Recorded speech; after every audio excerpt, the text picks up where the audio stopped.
خوتي خواتاتي، السلام عليكم. كيف حالكم؟ اليوم جمعتكم مباركة. اليوم جاية عند بنت خالتي وبنت خويا متغدية معاهم. بنت خالتي ديرت لنا طبيخة بالبامية هي، وديرت لنا رز ابيض، وديرها سلطة طبعا،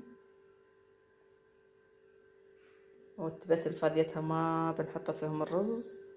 شوفوهم، شوفوا غدانا محلاه. يهب البامية، طبيخة بالبامية مش عادية.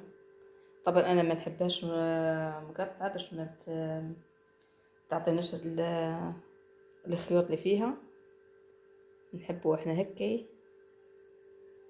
هاهو غدانا، خليكم معايا لين بندير فيديو قصير طبعا، ما نبيش نطول. خليكم معايا لين نكمل. هاني رجعت ليكم. درنا فاكهة بعد الغداء. هي درنا برتقال وموز وتفاح.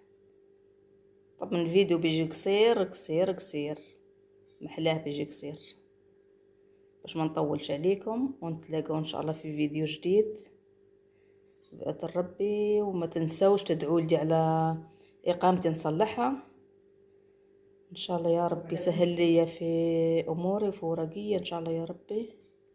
بالله عليكم ما تنسونيش من دعاويكم الحلوات، ما تنسونيش من اللايكات، ونتلاقوا في فيديو جديد ان شاء الله بإذن ربي. مع السلامة.